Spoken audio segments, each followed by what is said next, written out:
નમસ્કાર દર્શક મિત્રો, હું નવીન મહેતા ન્યૂઝ ઓફ કચ્છમાં આપનું સ્વાગત કરું છું। આજે 11 એપ્રિલ 2026 જોઈએ આજના સમાચાર। ભુજમાં જૈન સેવાભાવી વૃદ્ધની હત્યા થઈ હતી। આરોપીએ સીસીટીવીનું ડીવીઆર અને મોબાઈલ ફોન હમીરસર તળાવમાં ફેંકી દીધા હતા। પોલીસે તેને શોધી કાઢ્યા છે અને આરોપીને કોર્ટમાં રજૂ કરી અને 3 દિવસના રિમાન્ડ મેળવ્યા છે। રૂપિયાની લેવડ દેવડના મુદ્દે ભુજમાં 71 વર્ષીય જૈન સેવાભાવી વૃદ્ધ રશ્મિકુમાર કનકલાલ ભુલાણી શાહની હત્યા કરાયાના બનાવમાં આરોપી નિલેશ હસમુખલાલ શાહે કૃત્ય આચર્યા બાદ પુરાવાનો નાશ કરવાના ઈરાદે ફેંકી દીધેલા સીસીટીવીના ડીવીઆર અને મોબાઈલ અને સેટ ટોપ બોક્સ સહિતના ઉપકરણો પોલીસે શોધી લીધા હતા।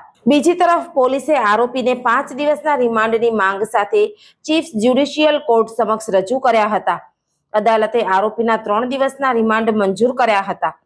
પોલીસે આપેલી વિગતો મુજબ આરોપીએ ગુનો કર્યા બાદ મરનારના ઘરે લાગેલા સીસીટીવીનું ડીવીઆર મોબાઈલ સહિતની સામગ્રી હમીરસર તળાવમાં ફેંકી દીધી હતી।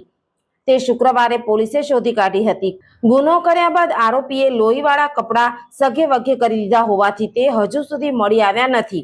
તે ઉપરાંત આ કેસમાં મહત્વના પુરાવાઓ મેળવવા અને પુરાવાઓના નાશ કરવા આરોપી કઈ કઈ જગ્યાએ કોની મદદથી ગયો તે જાણવા તેમજ અન્ય કોણ કોણ તેની સાથે સંકળાયેલા છે તે જાણવા સઘન પૂછપરછ અનિવાર્ય હોવાથી આરોપીના 5 દિવસના રિમાન્ડ મેળવવા કોર્ટ સમક્ષ રજૂ કર્યો હતો।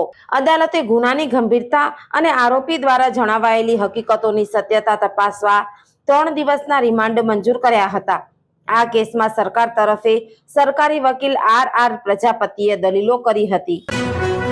દર્શક મિત્રો, આ હતા આજના સમાચાર। આવતીકાલે ફરી મળીશું, ત્યાં સુધી મને રજા આપશો। નમસ્કાર।